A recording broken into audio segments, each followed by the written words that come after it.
Merci beaucoup pour cette Obrigado introduction pela sua et introdução merci au Père Joaquim e obrigado ao Carvalho Padre pour Joaquim son Carvalho invitation. pelo seu convite.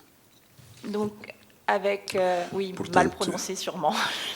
Mal pronunciado, Vous me com direz certeza, o ensuite seu comment on doit le nome. prononcer à la portugaise. Tratarei de aprender a pronunciar isso bem em português.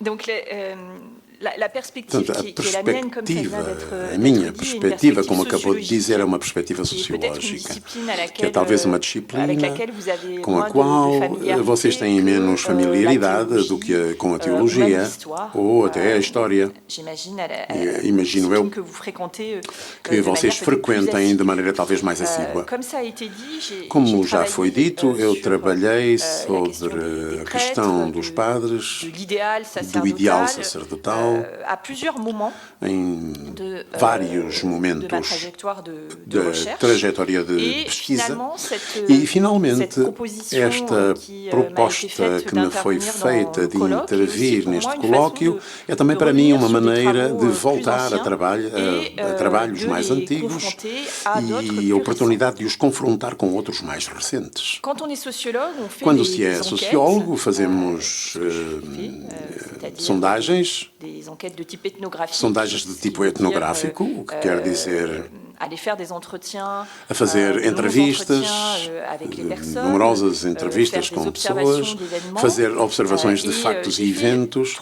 E eu fiz 3 sondagens em 3 momentos diferentes. A primeira sondagem foi no meio dos anos 80, dos anos 80. à l'époque la maîtrise, et ce qui est devenu le master, et je m'intéresse au métier de Era ainda estudante do secundário e interessei-me pelo ofício do Donc padre. c'est une recherche d'un an, la première fois Portanto, où je procurei pela primeira m'attelle à cette vez, question-là. é a primeira vez que Je me interessei por poursuis esta au questão. début des années 2000, Continuei nos sous la anos direction de 2000 Danielle sob a direção de Et Danielle lorsque je vais voir Hervieux. Danielle Hervieux-Léger, elle me dit A VDG, que, ela disse-me et que, je m'en doutais un petit peu, e eu duvidei pouco, ce serait un angle que d'approche finalement très seria restrictif de ângulo se limiter de au aproximação prêtre, muito parce que, restritivo por ser limitado ao padre, porque já muita gente já trabalhou sobre o catolicismo francês, há uma multiplicidade de atores e mais ainda de atrizes, de mulheres que são empenhadas no trabalho cotidiano da instituição, inclusive as religiosas, quer em missões de acompanhamento nos hospitais, nas prisões, no exército, nas capelanias, onde as mulheres hoje estão em maioria, nas capelanias são quase 100%, nas capelanias católicas dos hospitais são mulheres. E interessa-me também, portanto, é por estas mulheres que estão ao mesmo tempo no acompanhamento, na realização do ritual também, no acompanhamento das famílias em luto e no acompanhamento dos funerais, que em França são conduzidos pela maioria em equipas de leigos, compostas por mulheres, e também por mulheres que acedem a posições de autoridade muito elevadas, que se tornaram colaboradoras próximas dos bispos e hoje, certamente, nas muitas dioceses na França têm mulheres em lugares que assumiram praticamente as funções de vigários gerais das dioceses. Portanto, um grupo cujo número cresceu necessariamente nos anos 90. Continuo a interessar-me pela figura do padre, nomeadamente pela recomposição em curso. Padres que vão afirmar um ideal sacerdotal, não se trata de restabelecê-lo plenamente, mas de o recompor com tendências que são hoje muito visíveis e que continuam a confirmar-se e que pormenorizarem na minha intervenção. Isto foi no início dos anos 2000, 2004. O segundo momento. E o terceiro momento. Durante um período trabalhei sobre este assunto do que é que são os padres e volto, de facto, nos anos de 2019, é aí que começo a trabalhar sobre a questão dos escândalos sexuais no catolicismo francês. Filo sem realmente o ter querido, digo, porque é revelador da centralidade que esta questão tomou a partir daquele momento no catolicismo francês. Tenho um editor, Edições do Seuil, que me pedem um livro sobre o catolicismo. para uma coleção bastante sintética, trata-se de pequenos ensaios sobre várias questões. E eu procurava uma questão à volta da qual organizar o meu livro. E, praticamente ao mesmo momento, 3 semanas antes, houve uma acumulação de revelações. Já tínhamos tido antes revelações dessas nos anos 2000, mas agora adquiriu um volume tal que ela cita no catolicismo francês, incluídos muitos padres, uma profunda indignação, uma grande emoção coletiva e de formas de mobilização. E um padre que eu conheço escreve naquele momento dizendo-me: Céline, você que é socióloga, você que é pesquisadora, que é investigadora, passam-se coisas na minha paróquia. À procura, não, por pedido do Conselho Pastoral, vai ser organizado um serão para trocar estas questões, para partilhar estas questões dos escândalos sexuais. E, portanto, estamos em fevereiro, março de 2019. E foi assim que eu encontrei o fio da minha investigação. Uma coisa que me surpreende, mas que me leva a continuar os meus trabalhos anteriores. E quando chego ao lugar, não era só questão de testemunhas dolorosas das vítimas, que finalmente, numa partilha bastante iluminada entre pessoas que ali estão, juntamente com o padre da paróquia, com o seu vigário, e de uma série de paroquianos e paroquianas, do pequeno mundo do religioso, a pergunta que se pôs era precisamente a questão da identidade do padre, do seu estatuto, da sua relação com os leigos, das mulheres, do ministério da sexualidade. Portanto, uma questão, toda uma série de questões que tiveram que ser trabalhadas depois, nomeadamente a partir dos critérios do Vaticano II, e que tomaram conta do catolicismo francês. E algumas delas escondidas nos tapetes, como o lugar dos leigos, dos ministérios. Foram questões trabalhadas nos anos 90 e depois, a seguir, houve um momento em que elas foram muito menos tratadas. E isso foi somente por ocasião dos escândalos sexuais que as questões reapareceram, reclamando ser trabalhadas, e numa toda a pluralidade e variedade do mundo católico francês. Não só do lado mais reformista, mas também do polo conservador.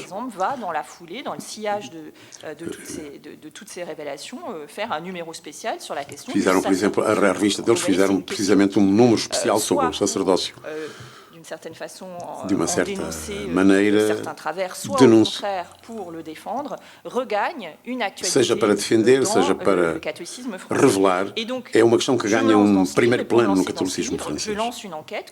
Lanço então uma sondagem que continua ainda na praça, para sondar justamente a questão: qual é o impacto dos escândalos no catolicismo francês? Nesta comunicação, eu voltarei, portanto, como já compreenderam, tenho muito a falar-vos sobre este tema, porque é o que eu conheço melhor. Há uma história nacional dos catolicismos.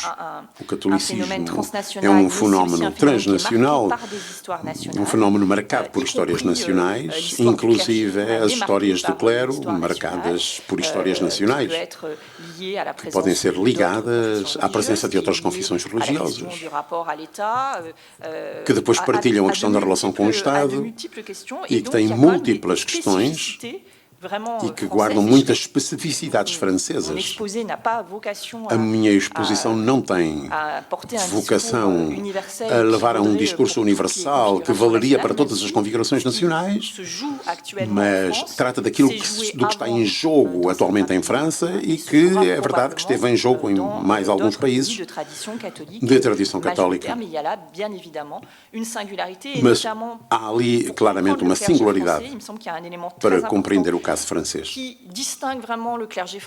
Eu distinguiria claramente o clero francês do clero português, e aquilo que os distingue é que se trata de um clero de um catolicismo já minoritário. E isso é muito importante porque tem um impacto muito forte sobre a construção da identidade dos padres, sobre a representação a que eles são agarrados, à função a que eles são agarrados, à imagem que eles têm na sociedade.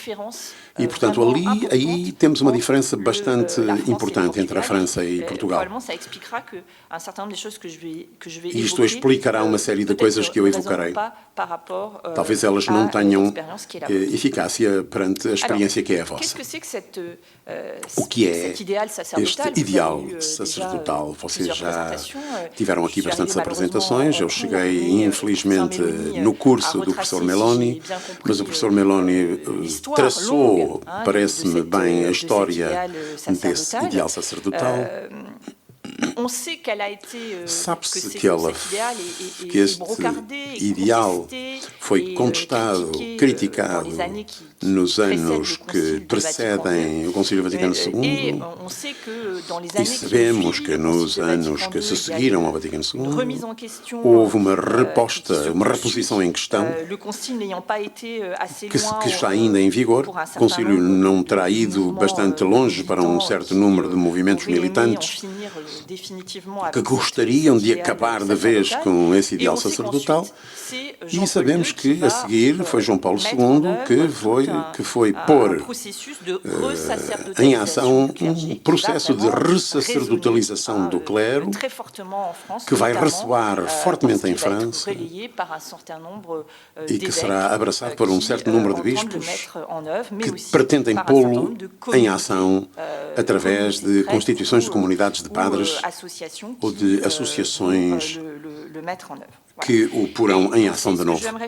É a isso que me refiro convosco, retomar estes diferentes momentos históricos.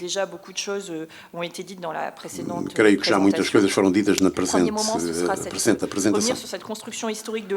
Esta construção histórica que repõe em causa os anos da crise católica. Eu tomo a expressão do meu colega histórico Beltier, que evoca estes anos que vão do princípio dos anos 60 ao fim dos anos 70. Depois, num segundo momento, chegarei a um momento que eu tenho agora sob os nossos olhos, porque estou a estudar na presente pesquisa, a ressacerdotalização do clero, que começa nos anos 80 e que até aos anos 2000, até metade da primeira década. E, finalmente, num determinado tempo, que é o tempo em que eu consagrarei o fim da apresentação, é a oposição a este processo de ressacerdotalização. Em particular desencadeado pelo facto dos escândalos. Ora, não poderei fazer tão bem como, mas posso definir essa figura do padre como um homem sagrado, porque separado, e separado porque sagrado. São essas as características principais que constroem esse ideal sacerdotal, que é o fruto de uma construção que vem desde a reforma gregoriana, do Quarto Concílio de Latrão e que culmina no Concílio de Trento. Para as pessoas que leem em francês, posso evocar uma excelente história dos padres de Nicolas Sommet, de 2002, que é ainda insuperável sobre a questão da figura do padre ao longo dos séculos em França. E o desembocar deste processo é a constituição, estamos num seminário, e é a formação que lhes interessa em particular, é a instituição dos seminários, através de novas sociedades ou companhias de padres como os sulpicianos, que dão um sentido de socialização que marca os espíritos e os corpos e desenvolve nos futuros sacerdotes uma cultura da distância em relação ao mundo. São instâncias de socialização muito fortes que asseguram a reprodução do clero de certa maneira, os seus futuros membros, e cultivando vocações segundo um modelo vocacional muito particular que se impõe naquele momento e que é o fruto também ele de uma construção histórica que domina ainda no clero católico oriental. Essa vocação como germe, como dom, como um chamamento depositado ou lançado por Deus. E é para isso que existem os seminários menores, depois os maiores, são chamados a desenvolver essa semente. Os padres que eu encontrei na minha sondagem dos anos 90, que eram octogenários, às vezes mesmo mais velhos ainda, um bom número desses padres tinha sido formado precisamente nesse modelo, que era anterior ao Concílio Vaticano II, e eles guardavam uma recordação, efetivamente, de uma associação, de um controle muito forte, de uma marcação física muito forte, e chamavam ao grande seminário de Viviers, nas Ardenas, um certo número de padres que tinham sido criados numa disciplina extraordinariamente rigorosa e conservavam as marcas dessa disciplina rigorosa. É o caso na França e também em outros países. Esse modelo entra largamente em crise.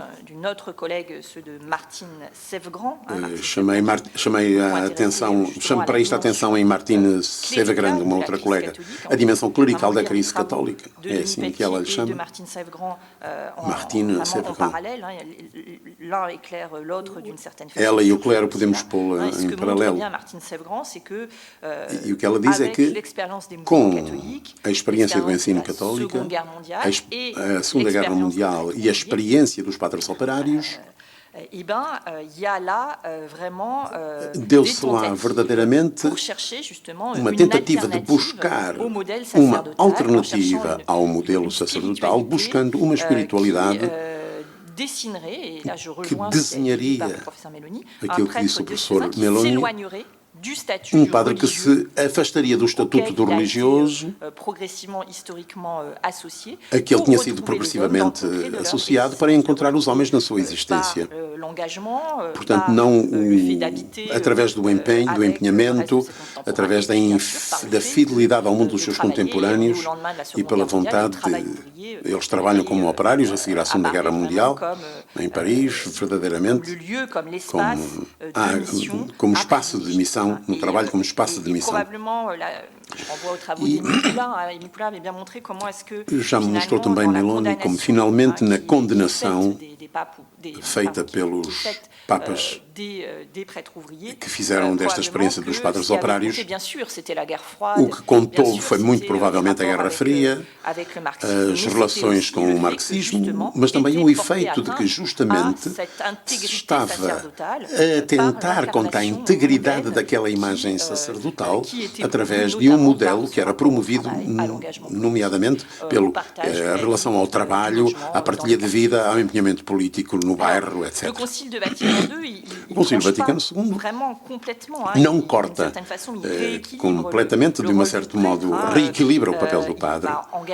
Ele vai empenhar, vai trazer um outro movimento em 1960, nos anos 60, uma reformulação dos seminários, mas a respeito das expectativas, precisamente, que existiam do lado de um certo número de padres. Não vai muito longe, justamente não rompe totalmente, nem finalmente, com esse modelo anteriormente marcado pela figura do religioso, mais propriamente do que do papel secular, e também porque o Concílio será reafirmado em 1970 e 71 pela recusa de diversificar as vias de acesso ao Ministério. Há, portanto, uma história de contestação que foi subindo de potência e que conduziu a debates nos anos 70 em França. Foi aí o momento em que muitos padres abandonaram o exercício do Ministério. Foi um fenómeno muito particular deste ponto de vista, e depois um número enorme de padres que continuam a transportar, apesar daquela contestação que visa precisamente dessacerdotalizar o Ministério. Com João Paulo II, chegamos a um segundo momento. João Paulo II, é ele que, até 2005, põe um termo à crise católica e, do ponto de vista do clero, ele é um ardente promotor de um processo de ressacerdotalização. São eixos muito importantes do seu pontificado. Promover este ideal sacerdotal. E fê-lo tanto mais que, segundo ele, os candidatos ao sacerdócio, sendo eles cada vez menos numerosos, principalmente nos países de tradição católica maioritária, de que a França é um exemplo evidente na matéria, trata-se, para ele, de reafirmar a identidade do padre, de exaltar a sua condição e de a promover esta condição, distinguindo-a dos seus contemporâneos. Voltamos a essa ideia de separação. É uma empresa, um empreendimento de João Paulo II. Ela está ligada a modalidades sensivelmente diferentes. Agora não tenho tempo de explicar. Há apropriações locais que são bastante diferentes umas das outras e, por vezes, mesmo um pouco em concorrência ou contraditórias. Penso certamente à Diocese de Paris, que tem bispos como Jean-Marie Lustiger, Guy-Marie Bagnard em Ars, que são modelos opostos. É também um empreendimento levado a cabo pelas congregações. Muitas delas foram exatamente fundadas nesses anos como comunidades novas, como é conhecida a comunidade Saint-Martin de França. Este gosto de ressacerdotalização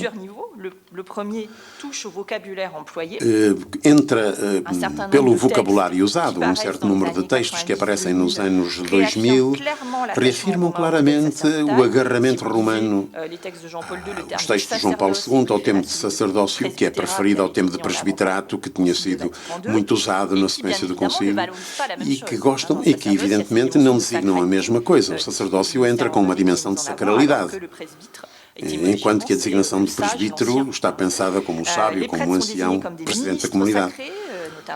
Ministros sagrados, outra expressão que concerne a colaboração dos leigos no ministério do padre.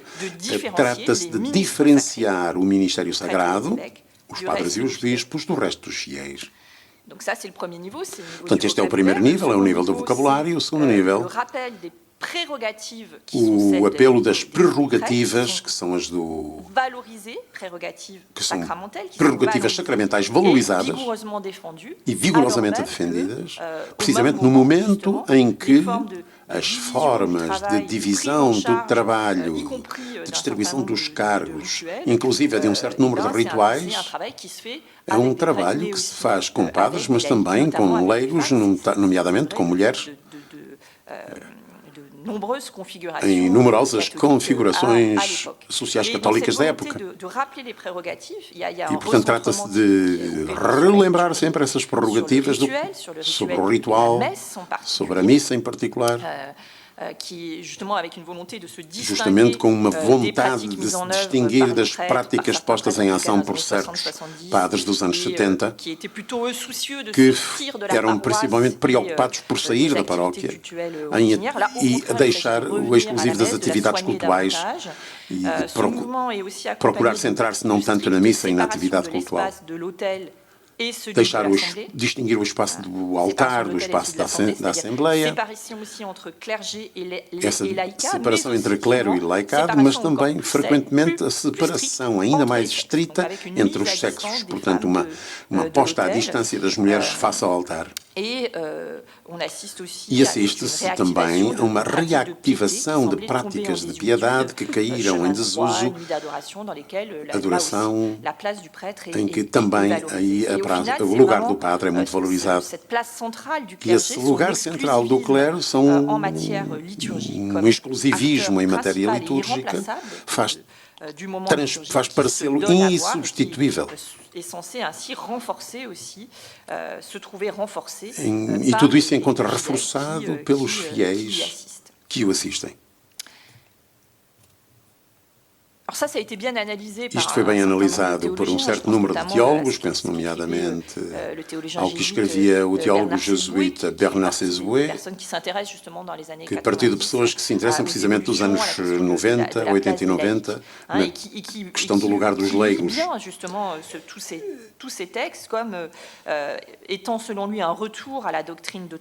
E que falam destes textos como regresso à doutrina de Trento, motivada por uma inquietude que sarce na Igreja de uma fixação do rol perante o papel crescente dos leigos na pastoral. Falo de um ponto de vista sociológico. É preciso, e para isso seria preciso restituir a importância e a confiança aos padres, uma confusão entre o sacerdócio ministerial e o sacerdócio dos fiéis, diriam da outra parte. Este é o segundo nível, o nível da liturgia, e o terceiro nível é um nível que dá uma visibilidade maior ao exterior, com o facto de readoptar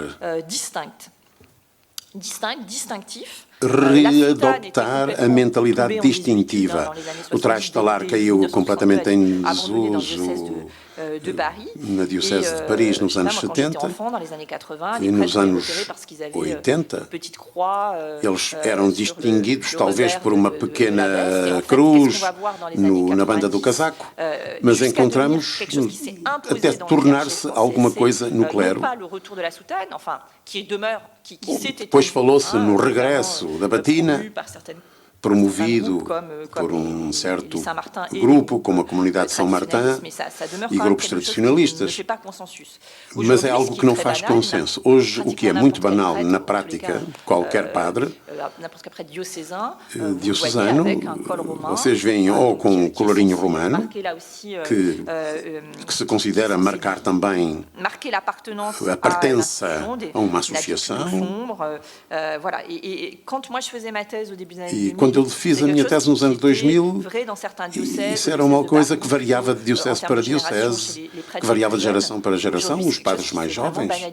É uma coisa que hoje foi banalizada, apesar de contestada, e que marca também, e não é anedótico, é uma representação pela imagem que comunica a instituição, e dar a ver, mostrar uma instituição a que se pertence, que é como enfraquecida de um certo modo, e depois reafirmar, reencarnar a relação de autoridade. E isso acontece em todos os mundos profissionais e não só no clero. Dois últimos elementos que testemunham esta ressacerdotalização é a mentalidade que revaloriza o celibato. O celibato que foi abalado na contestação dos anos da crise católica, que participa plenamente deste ideal sacerdotal, esta posse à parte em relação às realidades mundanas e que se encontram de novo difundidas e valorizadas por João Paulo II e que é apresentada no registro do dom de si, e evidentemente é também João Paulo II e que reafirmará também essa exclusividade da atribuição aos homens, que é afirmada cuidadosamente por João Paulo II. Essa ressacerdotalização está ligada nas dioceses e há uma série de seminários que foram criados nesta sequência deste balanço. Praticamente todos os bispos tiveram uma pretensão a reativar as vocações, a imaginar na forma dos seminários que conheciam. Já ouviram Jean-Marie Lustiger à Paris, em Paris. Os seminários parisianos formavam-se nos seminários interdiocesanos e chegamos à formação dos seminários interdiocesanos que diluíam um pouco a autoridade do bispo local e a recriar praticamente um curso alternativo. São coisas que talvez não conheçam. no seminário d'Arcs, que foi fundado no fim dos anos 80, que recolhia seminaristas franceses, mas também vindos de diversos países do mundo, com esta ideia de que devem ser formados à imagem do São Tucura d'Ars. Portanto, está plenamente na representação do ideal sacerdotal. E poderíamos multiplicar os exemplos também. O de Tours, que tem dificuldade hoje em fazer-se aceitar em Roma, com candidatos cujas ordenações foram proibidas. Sim, ouviu-se falar. Depois há a comunidade de São Martinho, São Martin, que funda um seminário internacional na Diocese de Bois. Este processo de ressacerdotalização não é unicamente porque há a autoridade de João Paulo II e dos bispos que se exerce. Seria um erro de visão pensar neste modo descendente da autoridade. Porque o que nós vamos encontrar são tentativas de jovens socializados no seu catolicismo, inspirados naturalmente pelo Papa ou não. E, portanto, o que eu investiguei foram jovens padres que vão justamente produzir um discurso novo acerca deste ideal sacerdotal, de certo modo vão recompô-lo, restaurá-lo, e vão cruzá-lo com os grandes valores da cultura individual, nomeadamente a dimensão sacrificial, de novo, o apagamento do indivíduo, mas pondo em primeiro lugar o empenho sobre um modo virtuoso num heroísmo ascético, é alguma coisa que volta à tona, mas trata-se de novo de uma realização pessoal. Todo um discurso sobre a felicidade encontrada naquele ideal, e igualmente, portanto, encontrado nas renúncias que fazem parte do seu empenho vocacional nesse ideal. Tudo isto participa também de uma busca de visibilidade, de uma reclamação de visibilidade deste modo de vida que corta com o resto dos seus contemporâneos, em vez de ser percebido como era nos anos 50, 60, a ideia de um prado que pudesse ser um obstáculo à evangelização e à missão. Ali, ao contrário, é a convicção de que esta ideia desta ruptura que é profética e que, pelo contrário, é sobre esta ética que se provoca o mundo e se atrai o mundo. Esta estratégia de distinção. E cultiva-se também essa distância social, propositadamente. Se funcionou, bem, funcionou. Há um certo número de fiéis em França que aceptaram e valorizaram mesmo, sobrevalorizaram esta ideia sacerdotal. Não será um efeito mecânico. O efeito mecânico é que cada vez menos numerosos são os padres, e são sempre menos numerosos. A evolução é muito nítida. Menos numerosos são, e finalmente, mais mecanicamente, mais os jovens padres e os seminaristas.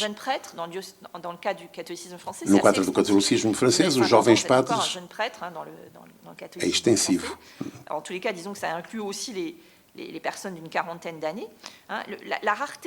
A raridade dos padres faz com que, mecanicamente, os singulariza, isso os distingue e constitui comunidades católicas e arraigadas emocionalmente a essa forma de padres, nomeadamente desses jovens que fizeram a escolha de se empenhar nessa vocação, e as ordenações tornaram-se finalmente eventos, são ainda hoje, eventos grandiosos nas dioceses, muita comunicação, é uma ocasião de muita comunicação, não só no ambiente católico, mas também na imprensa local, e que põe em destaque essas comunidades que eles são ordenados para servir.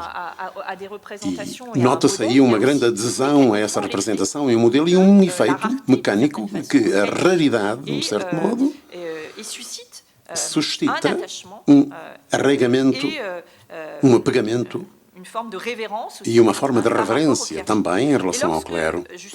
E quando justamente eu fazia a minha última sondagem, com que me entretive em 2019, 2020, muitos diziam-me honestarisé. On nous transforme en star, voyez. Honestarisé, somos transformados em estrelas, somos estrelados. E com essa, estamos ligados ao facto de que há cada vez menos padres. Cito-vos um padre que eu perguntei, um jovem de 40 anos, que dizia: custa-me com certos paroquianos que me põem no pedestal. Penso que é preciso ter um equilíbrio psicológico sagrado para resistir a esta pressão. E este discurso da desterilização vem muitas vezes à superfície como algo de negativo. É uma certa de pacto negativo, potencialmente negativo sobre os padres. E, por outro lado, outro inquirido me dizia que as redes sociais, Facebook e todas as formas de redes sociais, poderiam contribuir de uma certa maneira à encenação que continua este jogo da distinção e acrescentar-lhe as durezas, os acessórios, reforçar essa esterilização. Portanto, o limite deste processo de ressacerdotalização são de dois tipos. Em primeiro lugar, contrariamente ao que esperaria João Paulo II e que esperariam os bispos como o Sr. Luís Gichet, os bispos que o seguiram, este processo não contrariou o afundamento numérico dos padres em França. Transformou o rosto, a face do clero. No seio do clero, quando olhamos as últimas ordenações, há uma proporção importante de ordenações que são feitas justamente em dioceses, seja em comunidades que valorizam essa ideal sacerdotal, isso é verdade. Nomeadamente a comunidade de São Martin, que conheceu uma subida da sua parte no número de ordenações cada ano, mas este fenómeno não impediu a prossecução da tendência de descida do número do clero. Dou-vos alguns números. Não sei como será em Portugal, mas suponho que seja uma situação bastante diferente do clero francês. Ai, não é não. Vous aviez 41 000 prêtres diocésains en 1965, em 1965, 41 mil e 15 mil em atividade em 2015. 41 mil padres diocesanos na véspera do concílio. 6.400 em atividade em 2015. É uma espécie de afundamento, de desabamento, que põe em causa os alicerces.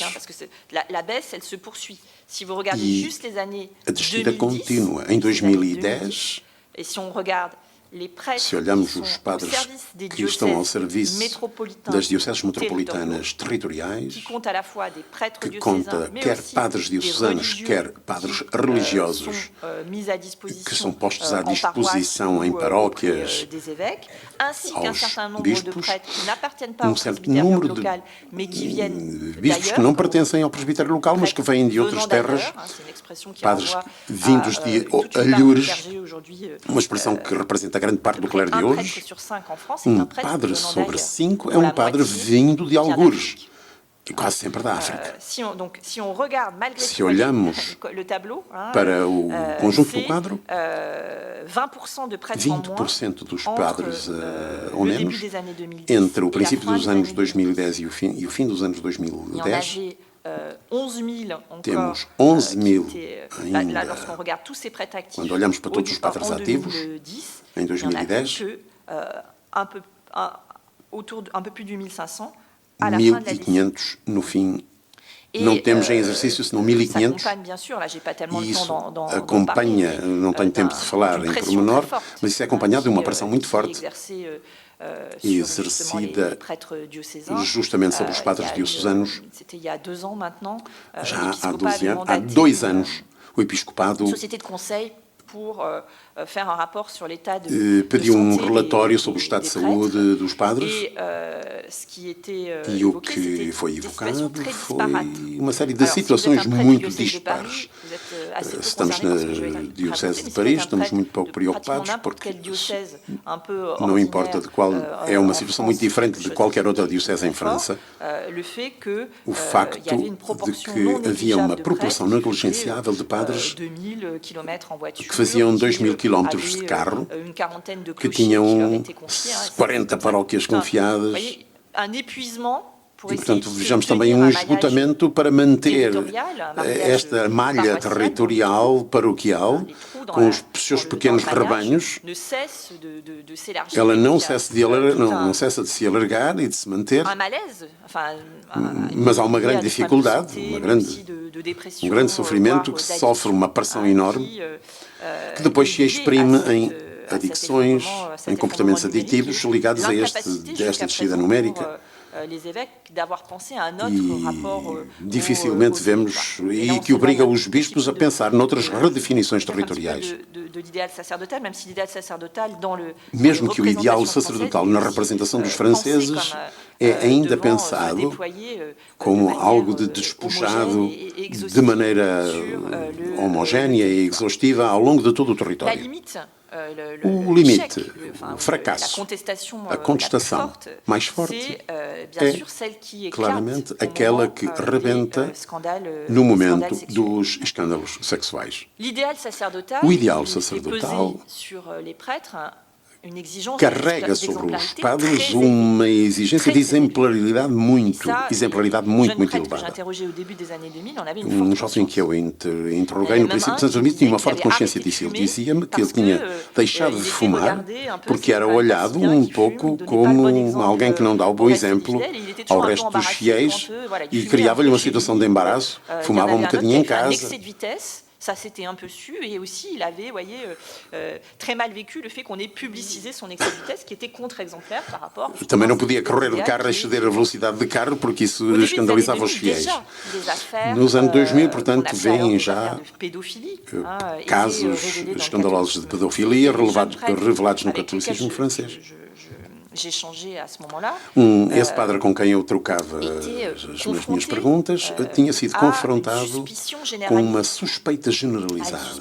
Era confrontada com um ambiente geral de suspeita que o levava a adoptar estratégias de já não acompanhar uma criança ao catecismo, já não se deixava estar sozinho com uma criança. Mais ça semblait encore limité. Ça semblait encore limité à quelques. Via-se ainda limitado. Comment dire, à quelques brebis galeuses, ce qui paraissait très contre-exemplaire. Tudo o que parecia contra-exemplar. Les prêtres qui quittaient leur ministère. Os padres que deixavam o seu ministério. Isso, o episcopado francês tinha comunicado alguns números, há poucos números sobre os abandonos do Ministério. Não há publicação regular como há para os seminaristas e para as ordenações. A questão dos que abandonam o Ministério. Isso explica-se facilmente porque a saída é um processo. Aquele que partiu, mas que ainda não obteve de Roma a regularidade da sua situação, não permanece numa situação ambígua.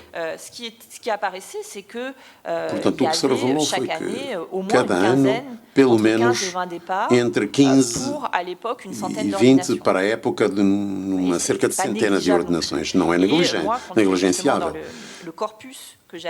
E pelo corpus dos inquiridos, havia 2 padres que tinham deixado a Igreja, não deixando enquanto párocos ou pessoas empenhadas, mas tinham deixado o ministério para se casarem. E essa era uma forma de contra-exemplaridade que não teria nada de condenável à face do direito civil, pelo menos, porque eram pessoas consensuais, tanto um como outra, mas isso levava também a ferir essa exemplaridade que tinha sido assimilada por eles. Mas o contexto francês, a partir do momento que eu mencionei na introdução, depois do fim de 2019, que foi o momento em que verdadeiramente o escândalo rebentou em França, há assuntos que são já conhecidos, mas que são relembrados. Há uma acumulação de factos, de revelações entre 2018 e 2019, que não sei se ouviram falar no padre não sei quem, predador da diocese de Grenoble, que durante anos e anos cometeu os seus delitos sem nunca ter sido impedido pelas autoridades ordinárias. Portanto, foi esse, de facto, foi esse o assunto que, a partir dos anos 2010, desencadeou uma série de suspeitas. Outro caso, graças a Deus, menos conhecido, que deu origem, apesar de tudo, a um processo, e depois vem a questão da violência sexual, que não toca somente as crianças, mas que toca também as religiosas. Não sei se em Portugal foi conhecido o documentário das religiosas abusadas em Haiti. Foi traduzido e publicado em França, difundido sobre a cadeia sobre a cadeia de televisão desde março de 2019, em que aparecem claramente as violações cometidas pelo Frère Philippe, que aparecia como figura que tinham verdadeiramente renovado e regenerado o catolicismo francês. Frère Philippe é o fundador da Congregação São João. Muito visto pelos católicos em França. E isso toca o facto de que se trata também de religiosas que foram vítimas.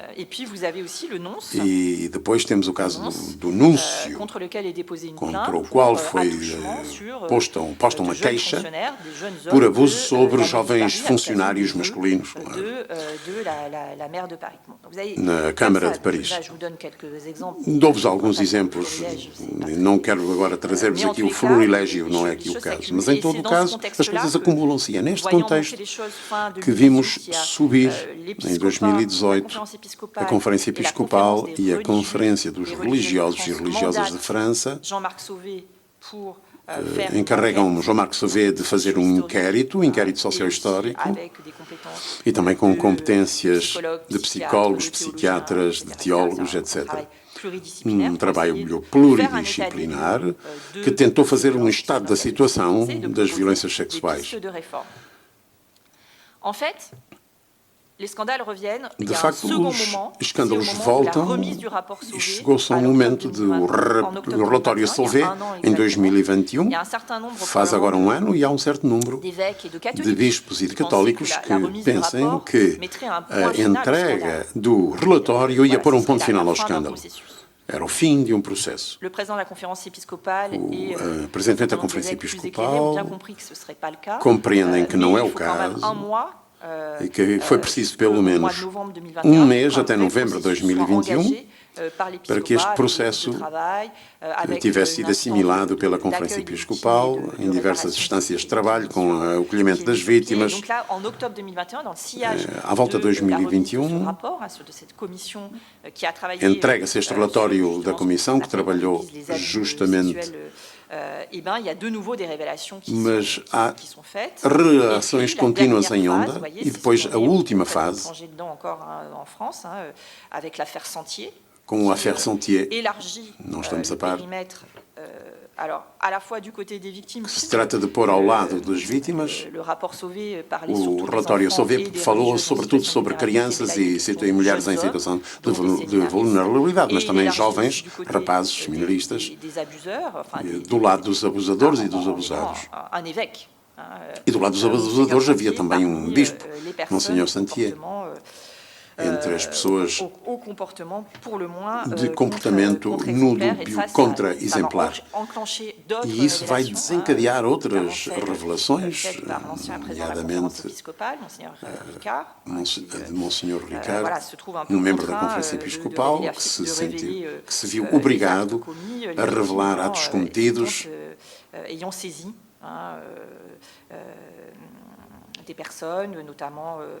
em que foram apanhadas pessoas em instâncias e obrigados a estudar formas de reparação. Fica, portanto, toda uma reflexão para fazer sobre a questão do poder no catolicismo francês, mas, como sabem, foi também o caso há alguns meses, precisamente, do catolicismo alemão, poucos meses antes. Presque 2 décennies avant, déjà, dans le catholicisme aux États-Unis. Nos Estados Unidos. E isto alimenta também uma reflexão sobre o poder. Denúncias de clericalismo na carta do Papa Francisco, que reagiu não aos escândalos franceses, mas ao estado de situação que tinha sido feita nos alguns estados americanos, onde também lá padres que se tinham revelado ser verdadeiros predadores sexuais. E isto se encontrou, de um certo modo, ocultado pelo sistema. E vem, portanto, de toda uma reflexão que é feita, finalmente, como explicar que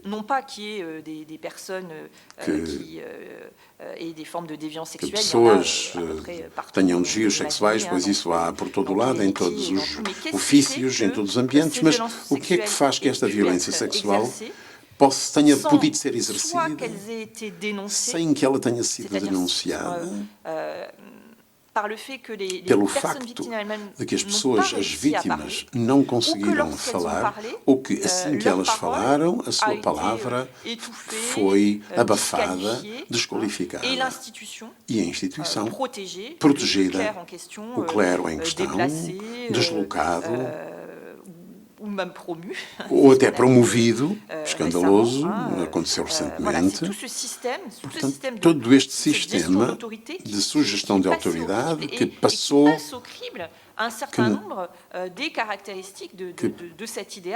que passa pelo crivo desta identidade sacerdotal, uma autoridade muito assimétrica, um sistema de autoridade muito assimétrico.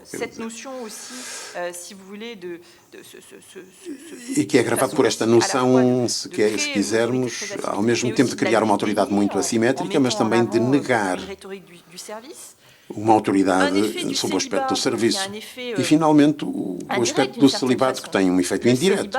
O celibato conforma um olhar de dessexualizado dos católicos sobre o padre. Se tiverem uma socialização católica, podemos imaginar que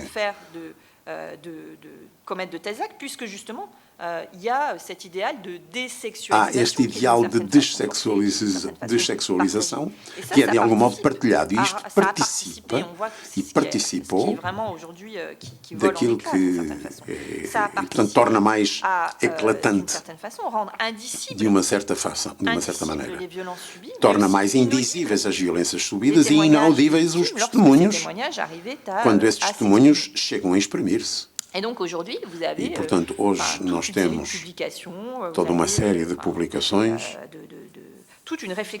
toda uma reflexão também que anima o ambiente da teologia e depois movimentos de igreja também que, finalmente, vem apontar, reinterrogar esta questão do celibato, tendo esta ideia que talvez ela cultiva uma cultura da mentira e que acaba por fazer, em última análise, que todos têm que esconder e a manter segredo e que isso cria uma cultura de ocultamento e de silêncio. Mesmo quando se trata de factos de gravidade extremamente variada.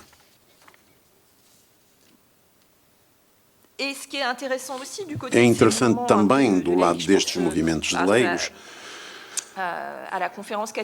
penso na Conferência Católica dos Bispos Católicos de França.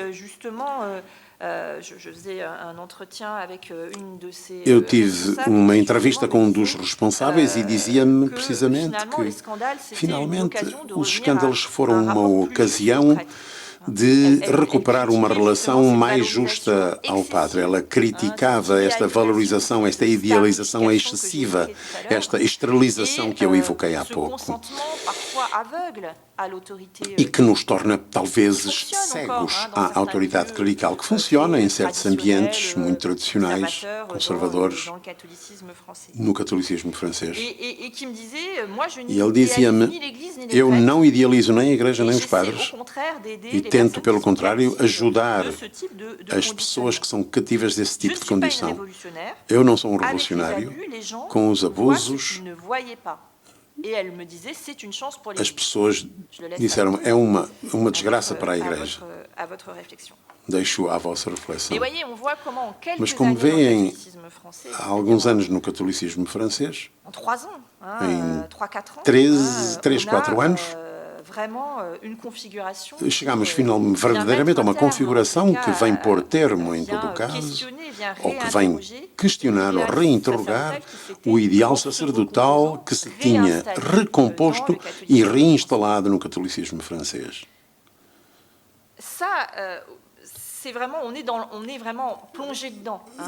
Ora, nós estamos mergulhados verdadeiramente nisto. E o que se passa vai ter um efeito também sobre a formação dos padres. A maneira de como pensamos, o ministério do padre, a sua vida cotidiana também, a relação com o laicado, etc. Isso reinterroga forçosamente a questão da formação e isso reinterroga forçosamente todos estes movimentos e todos estes seminários que são muito identitários, redobrados sobre a dimensão protetiva, suscitando nas comunidades junto das quais são enviados uma forma de admiração,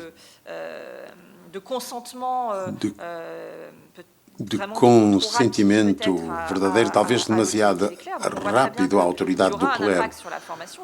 Ora, tudo isto tem, não sabemos que impacto terá sobre a formação, é talvez ainda demasiado cedo para o dizer. Temos que voltar sempre aos resultados do relatório Sauvé, é ainda demasiado cedo. É demasiado cedo também. Mas não devemos subestimar as formas de resistência. Não há uma unanimidade sobre estas questões, que o ideal sacerdotal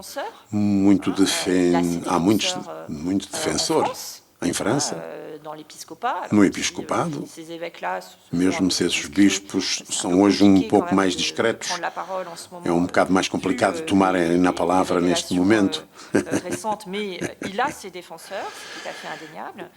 E há também defensores lá em Roma. Conhecem figuras como o Cardeal Sarah, por exemplo. O Cardeal Sarah é verdadeiramente uma das figuras que defende este ideal sacerdotal e que se posicionou de uma certa maneira contra o Papa Francisco. Ele não estava do lado do reequilibramento do Vaticano II. Talvez uma visão marcada pela ideia, não tanto do presbítero, e mais da figura sacerdotal. Portanto, vêm, de algum modo, suspendemos de uma certa fação, está suspenso no catolicismo francês, e talvez uma situação mais global, mas o que é mais interessante é que isto nos dá uma atualidade, e isto regenera uma reflexão sobre esta questão dos ministérios, quer se trate dos ministérios do padre, quer se trate de outras formas de ministérios, os ministérios laicais e do lugar das mulheres na Igreja Católica. E como veem, uma reflexão abafada, ela retomou o vigor no curso dos últimos anos. Muito obrigado pela vossa atenção.